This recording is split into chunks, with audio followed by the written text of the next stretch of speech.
هاي يا حلوين، عاملين ايه؟ يا رب تكونوا بألف خير. كل سنة وانتم طيبين وبخير يا رب، وبعود الأيام، وربنا يعود علينا رمضانات كتير جدا، لا فاقدين ولا مفقودين، اللهم أمين. ويجعلوا علينا دايما باليمن والخير والبركات. كل سنة وانتم طيبين. النهاردة ان شاء الله معانا وحش.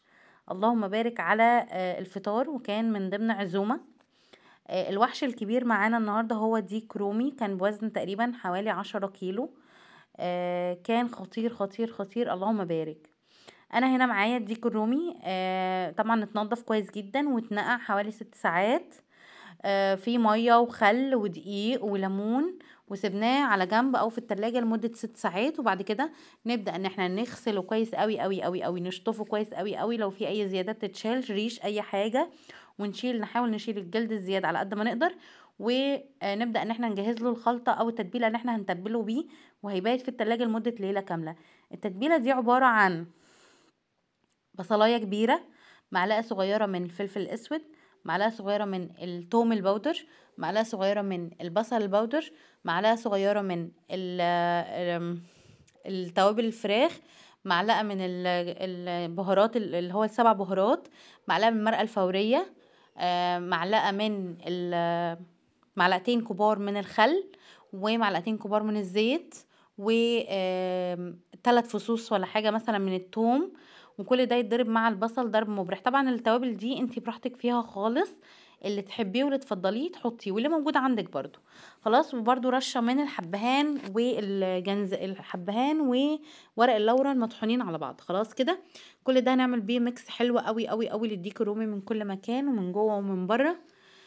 ونغلفه كويس قوي بالتتبيله دي. يبقى بصلايه، معلقه من الفلفل، معلقه من الملح، معلقه من الثوم البودر، بصل بودر، معلقه من توابل الفراخ، 7 بهارات، المرقه الفوريه. خلاص. وكمان معلقتين من الخل و3 فصوص من الثوم. ما حطيتش ولا طماطم ولا فلفل في التتبيله.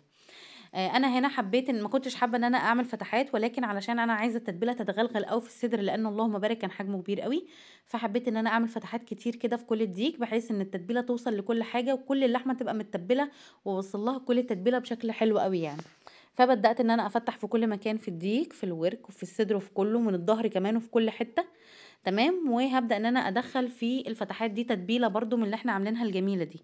خلاص كده، التتبيله هتدخل في كل حته فيه، فهيطلع حتى الورك الدبوس متبل، الفخده متبله، الصدر كل حته فيه مش ناشفه، لا جوسي جدا ومتبله. بعد ما تبلت خلاص، هبدا ان انا احط معلقتين من الباربيكيو، معلقتين من الكاتشب، ومعلقتين من المستردة على الوش كده، ونبدا ان احنا ندعك بيهم الديك من بره، وندخل فيه قلب الفتحات اللي احنا عاملينها. انا ليه ما حطيتش معاها الخلطه؟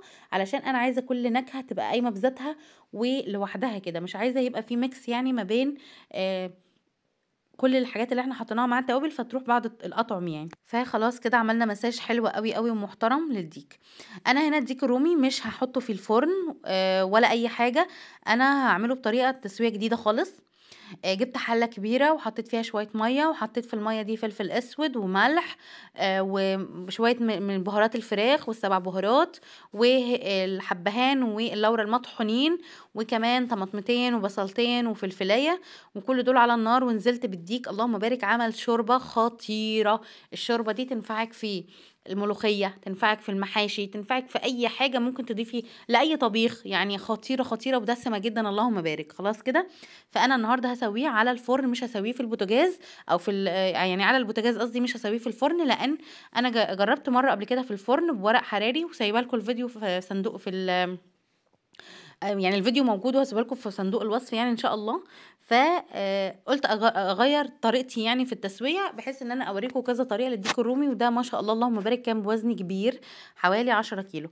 انا هنا خلاص حطيته في الحله وقفلت عليه عشان يكمل تسويته خالص. خد من الساعه 2 الظهر لحد الساعه 5 الا ربع، كل ده على النار، على نار اقل من المتوسطه بشويه.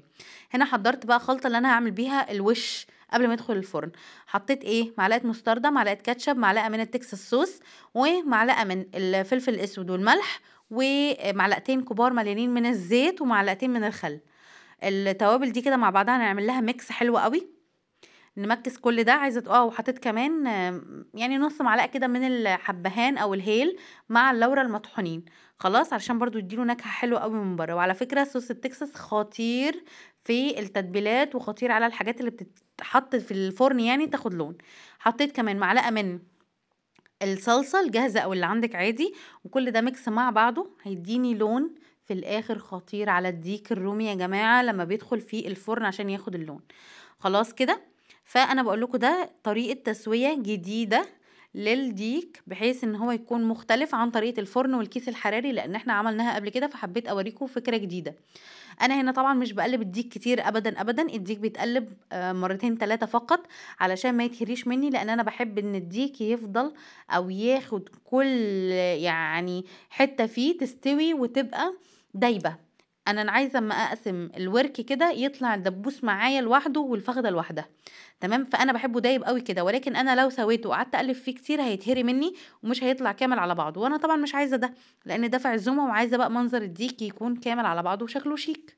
خلاص كده. فانا ما بقلبش فيه كتير، انا بغطي وبوطي وبسيبه كده لحد ما خلاص يعني انا اقول تمام هو كده تمام. انا هنا خلاص الساعة 5 الا ربع من 2 الظهر ل5 الا ربع، حوالي 3 ساعات الا على النار، لانه ما شاء الله وزنه كبير وفي حلة كبيرة. هبدأ بقى ان انا اطلعه في صينية كبيرة مثلا، ودي اللي هتدخل الفرن عشان ياخد اللون.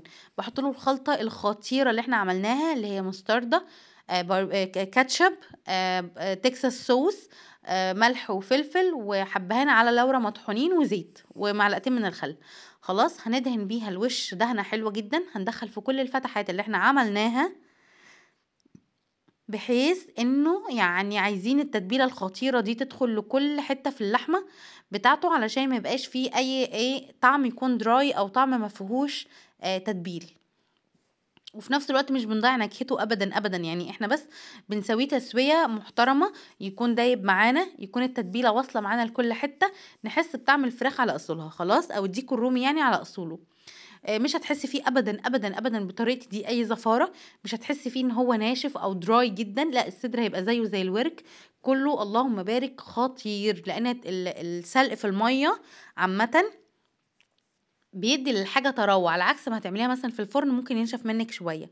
فهي دي بس الفكرة بتاعة الشوي في الفرن، خلاص اللي هو اللي احنا نسويه على البوتاجاز يعني.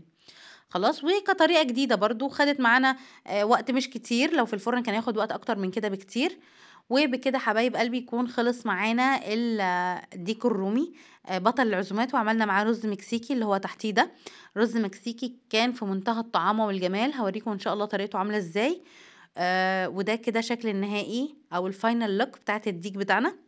اللهم بارك، كان قمة في الطعامة، جوسي جدا، مفيش دراي ابدا ابدا، دراينس ابدا ابدا في اللحم بتاعته، وما تبهدلش معانا وفضل محافظ على قوامه وقايم بذاته كده. اللهم بارك. كان وحش فيه يعني الصينية محطوطة كده كان وحش ما شاء الله. وعملنا جنبه طبعا بعض السلطات زي الدقوس وسلطة الطحينة وسلطة خضراء، كانت في منتهى الجمال. اللهم بارك. اشوفكم ان شاء الله حبايب قلبي في فيديو جديد، وما تنسونيش في الاشتراك يا حبايب، هو اللي هيخلينا نستمر ان شاء الله. اشوفكم ان شاء الله في فيديو جديد وفي اكلات جديدة وتحديات وروتين جديد. مع السلامة.